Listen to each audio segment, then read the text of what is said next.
Hello viewers, మనం TGPSC general essay సిరీస్లో భాగంగా ముందు సెషన్స్లో we have discussed around 4 essays.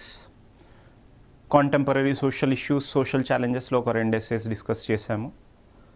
Issues of economic growth and social జస్టిస్లో ఒక 2 essays డిస్కస్ చేశాము. So in this session we will discuss 2 model essays, or in this session we will discuss one model essay on the topic called dynamics of Indian politics. Indian politics లో ఎలాంటి dynamics అవుతున్నాయి, దాని related topics ఏమున్నాయి, ఆ ఇష్యూలో ఒక essay discuss చేద్దాము ఈ సెషన్లో. నెక్స్ట్ సెషన్లో under the same topic dynamics of Indian politics టాపిక్లో ఇంకొక మోడల్ ఎస్సే నెక్స్ట్ సెషన్లో డిస్కస్ చేద్దాము. సో ఈ సెషన్లో I have taken one current affairs issue, that is rise of coalition politics and its impact on the central government and its impact on federalism and its impact on the decision making of the central government. ఏంటి అనేది అర్థం చేసుకోవడానికి try చేద్దాం. Question చూడండి, examine the impact of coalition governments on centre state relations in the context of Indian federalism. So first బేసికల్గా ఈ ఎస్సేలో ఈ కోalition గవర్నమెంట్స్ యొక్క ఇంపాక్ట్ ఏంటి సెంటర్ స్టేట్ రిలేషన్స్లో, and how it is affecting the overall aspect of Indian federalism. So దీనికి ముందు అసలు కోalition గవర్నమెంట్స్ అంటే ఏంటి అర్థం చేసుకోవడానికి ట్రై చేద్దాం. What is coalition governments, what is its alternative form of government, when did it rise, why again we're talking about this aspect of coalition governments as of now అనేది బేసిక్గా అర్థం చేసుకోవడానికి ట్రై చేద్దాం. కోalition గవర్నమెంట్స్ అంటే when multiple governments, multiple parties come together to form a government, it is a coalition government. But this is not the feature of Indian polity after independence. Since 1952 was the first general election.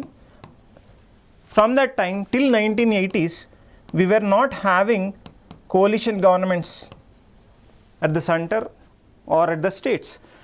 In around 30 years there was complete domination of a single party. This single party didn't took a help of any other regional party while taking decisions, while forming the government. It was completely dominated by one party. There was no need of any other regional party in forming the government. So the style of the functioning, the style of the government during this 30 years was different from what happened after coalition governments came in 1980s. This 1980s is important because after the imposition of emergency, the Indira Gandhi government was replaced by other governments, and then the era of coalition government started.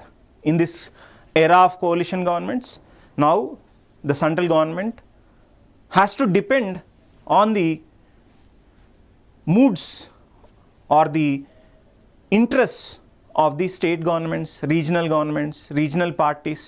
Okay, so this is coalition governments, when more parties, more regional parties come together, more national parties come together to form a government at central level or at state level.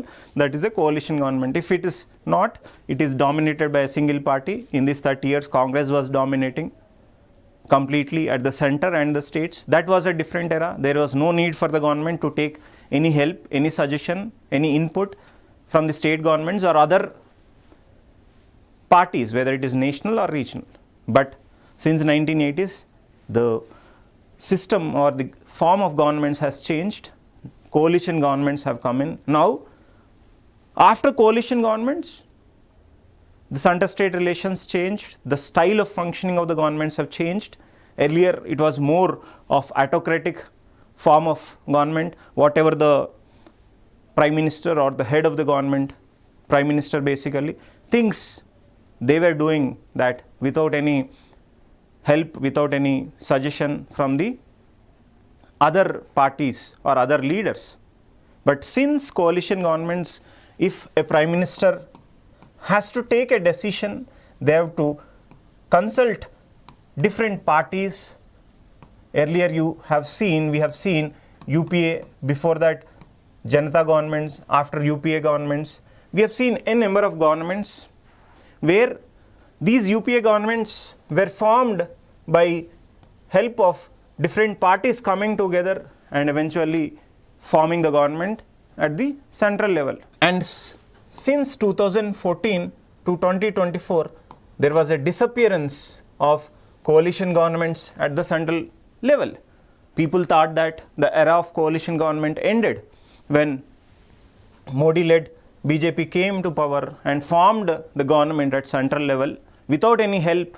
Of course, they were there, they were calling it as NDA with the help of other regional parties. They have formed NDA, but there was no need for BJP to take any help to form the government. They themselves single-handedly crossed the required number, that is 272. There was no need or help from other regional parties, other parties. So that was again from 2014 to 2024, it was a government by single party, dominated by single party.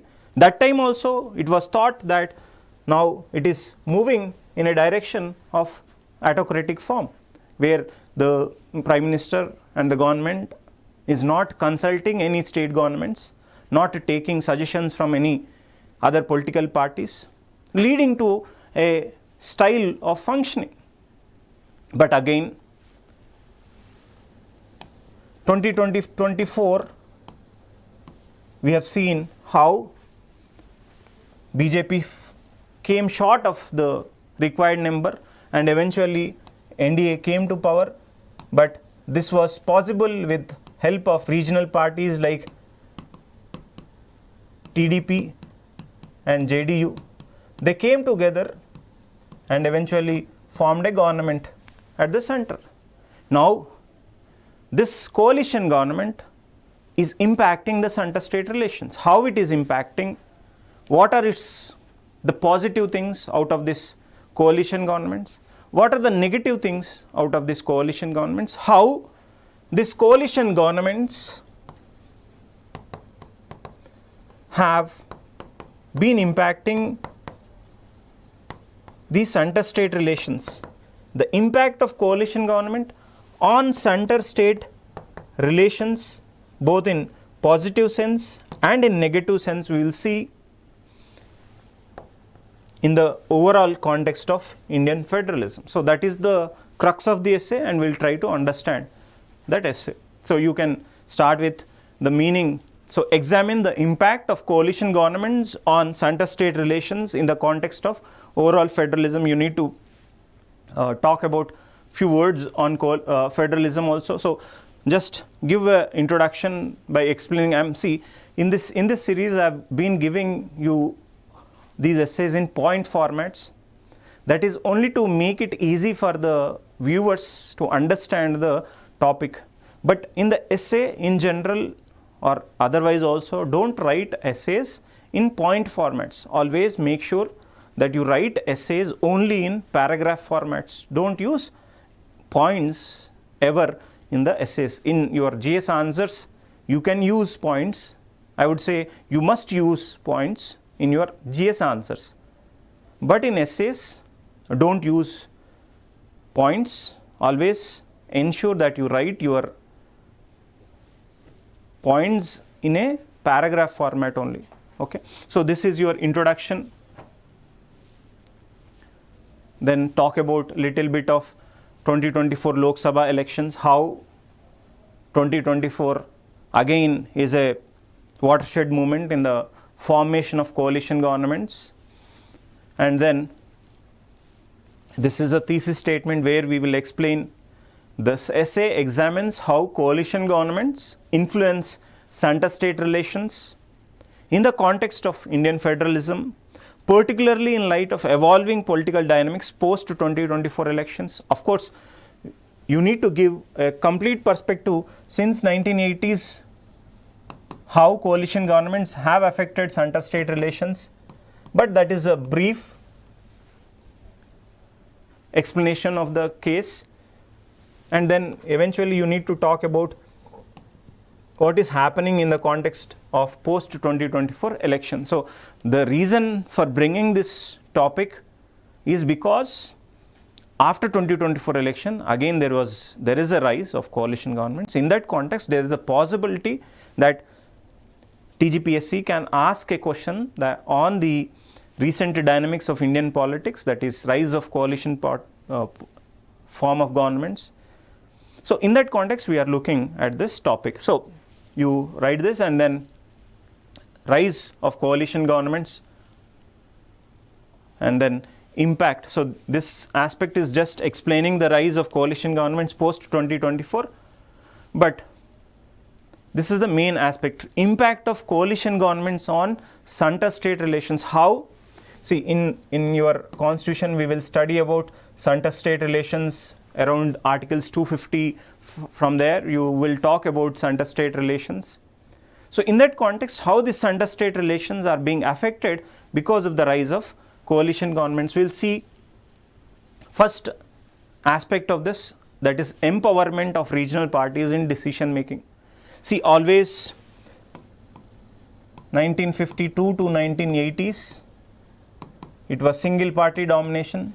Regional parties were actually, there were very few regional parties. It is only after 1975, 1970s, we have seen rise of regional parties, and since 1980s, we have seen different governments forming at different state governments. For example, in 1983, TDP came into power in Telangana, in AP, and you see Anna DMK and other governments forming in Tamil Nadu. So during these 80s only, we have seen rise of regional parties and then formation of coalition government. So first aspect of this coalition governments on center-state relations is earlier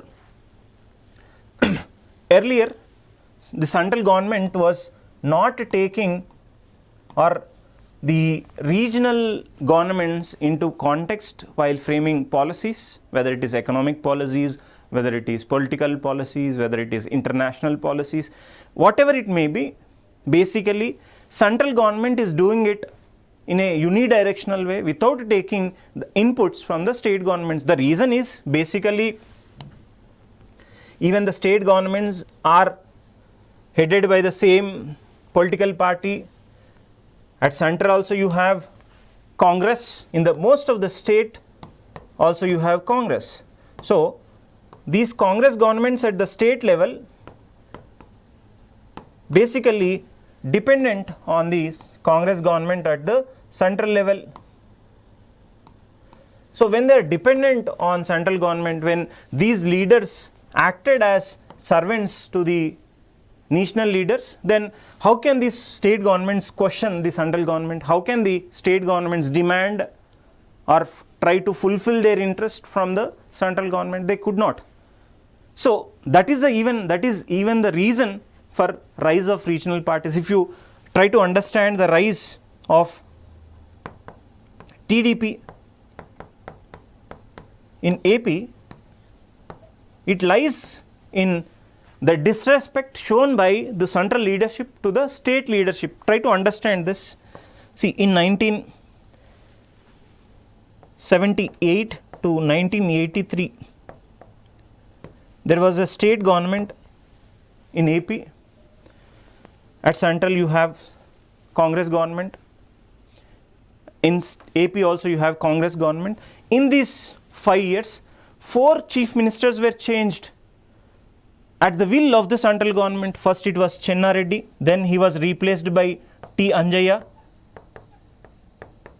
then he was replaced by Venkatram Reddy, then he was replaced by Kotla Vijay Bhaskar Reddy. You see, in 5 years, 4 chief ministers were changed in the state government, that is AP. See, what you can understand from this is basically they have become game, it has become a game, and they have become dolls in the hands of the central government. And one of the reason for the rise of for the rise of TDP is also how this central government has treated these leaders at the state level. For example, T. Anjaya was a chief minister when Rajiv Gandhi came to AP. He insulted the chief minister of AP, T. Anjaya, publicly and openly. This became the reason for NTR's slogan, Telugu Jati Atma Gauravam. So, on this issue of T. Anjaya being disrespected by the Rajiv Gandhi, NTR has raised this slogan that we don't have self-respect, we are being disrespected by the central government and the leaders from the central government. That is why we need to have Telugu Jati Atma Gauravam. So, you see, understand the reasons, the concept behind the rise of coalition governments. This was the context where the regional parties, the state governments are being disrespected openly, publicly by the central government and its leaders. That was the context in which there was a rise of regional parties, and that has become the cause for the evolution of coalition government. So, basically first thing happened is empowerment of regional parties and decision making. Now, after 1980s, regional parties started playing a role in the central government, and they are influencing the central government, promoting their interests, promoting the interest of federalism. It is not being completely a unitary form of government, it is also a federal form of government. They are making sure that the constitutional provisions given in the constitution in regard to federalism are being promoted in this aspect. So, even after from 1980s, regional parties have risen and they have started promoting their interests in the decision making of the central government. So, in that aspect, understand the empowerment of regional parties in decision making. You will understand this even in 2024, post 2024 election. You see how TDP and JDU is influencing the central government in regard to decision making. Now central government cannot take any unilateral decisions, whatever it may be, whether it is imposition of Hindi or any kind of such decisions will not be imposed on the state governments because of these regional parties taking role in the central government. So, even you see in the recent budget how a big share of expenditure, big share of money went to the AP government and the Bihar. This is what is empowerment of regional parties in the decision making. So, in that context, understand how these regional parties are shaping the fiscal federalism. There was, because of strengthening of state government, state parties, the devolution has increased from 32% to 42% in earlier government. Also, before that also, state governments are taking their own piece from the budget, central government budget. Strengthening of cooperative federalism is happening. See, GST Council is formed on the basis of sharing or the federalism aspect. So, this is also strengthening of cooperative federalism. States, now central government cannot unilaterally take decisions. It has to consult the state governments. Now it is TDP, JDU, but earlier there were other governments which have taken role or taken interest in the central government, which have played the role in regard to strengthening, whether it is in the earlier government, TMC and other governments which have, TMC and other parties which have taken part in the UPA also have promoted cooperative federalism, where all units come together, discuss and then take a decision. That is your cooperative federalism. So, that is what has happened. And then increased bargaining power of the states. Now, you see, already we have discussed how the state governments are increasing their power of bargaining when they are forming coalition governments. Then you see interstate conflicts. Till now we have seen the positive aspects of the impact of coalition governments on the center-state relations. There are also possible negative aspects in regard to how the rise of coalition governments are affecting in a negative way in this center-state relations. So, in regard to sharing of resources, there is a negative aspect. For example, assume that NDA government is there now, TDP is having a role, is taking part in NDA. So, our Telangana government is not taking part. Now, assume that TDP gets more share of resources from the central government. Of course, it leads to kind of conflicts on sharing resources. For example, NDA government share or promotes interest of TDP in regard to sharing of river waters, assume. Then of course, it is injustice to the Telangana government. It is already getting more share in the budget. Assume that even India governments promote some special economic zones, like for example, special economic zone were announced in AP. Coastal economic zone is announced in AP.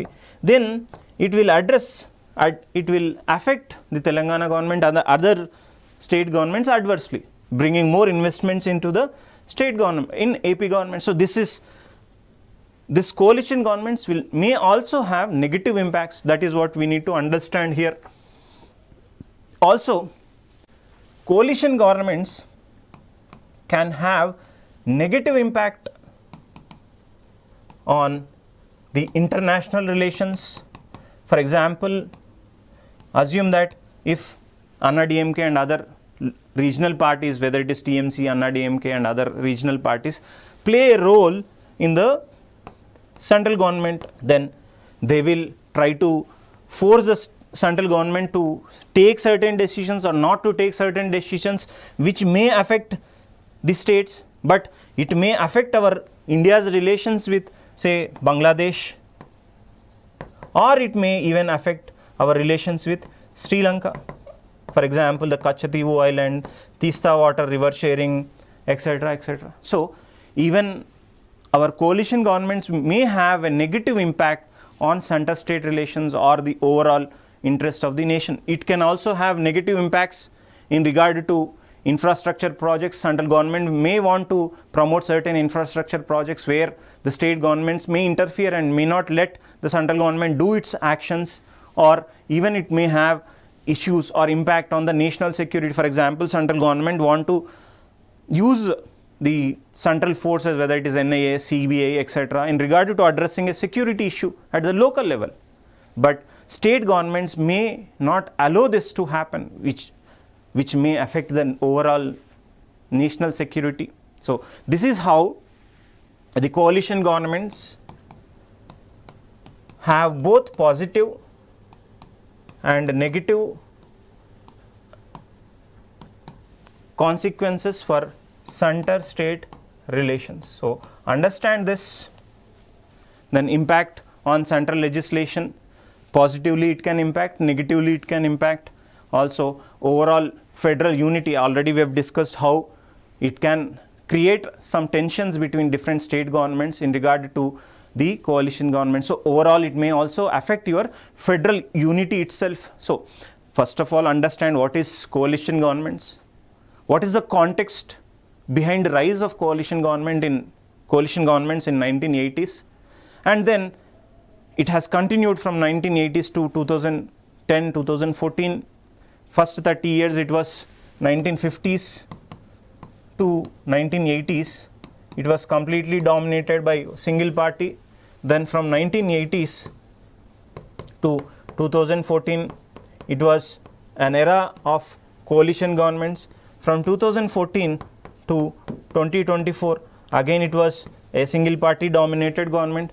Again from 2024, you have seen rise of coalition government. So in this context of coalition governments, you need to give a brief of the rise of coalition government in 1980s, what happened then, and then come to 2024, again there is a rise of coalition governments, and then how this rise of coalition governments can impact the center-state relations both positively and negatively, and you have to end that it has. In the conclusion, you will talk about, so this is right, coalition governments, then coalition governments and the future of Indian federalism. You need to talk how only when you balance the interests of both regional parties and the national parties, this will have a good outcome in regard to our Indian federalism. You need to talk that, and then in conclusion, you need to talk that yes, coalition governments are needed, they are good, but they should be tamed, they should be controlled in regard to ensuring that it will not affect the federal unity, it will not affect the other state governments adversely. Also, we should make sure that the state governments, the regional parties will not arm twist the central government in regard to international relations. So, all the state governments should work towards federal unity, national unity, in promoting national interest in the aspect of international relations. So, in that context, you need to give a balanced approach in regard to the rise of coalition governments and its impact on center-state relations. So, in this context, understand the coalition governments, and question may come already in the next session. We will see one more topic under this issue called dynamics of Indian politics lo inkoka issue chuddam, that is electoral reforms and how electoral reforms have to be strengthened to promote Indian democracy అనేది next సెషన్లో చూద్దాం. But overall dynamics of Indian పాలిటిక్స్లో మీరు అర్థం చేసుకోవాల్సింది ఏంటి అంటే, ఈ ఇండియన్ పాలిటిక్స్ అనేది ఎలా చేంజ్ అవుతుంది. Maybe role of speaker could be asked, role of governor, the misuse of the position of governor can be asked, anti defection law related questions can be asked, coalition governments can be asked, maybe rise of regionalism can be asked, even rise of social media and its role in forming governments and its role in affecting the Indian polity can be asked. Also, electoral reforms that are needed can be asked. In that context, so understand this topic of dynamics of Indian politics. So, thank you viewers.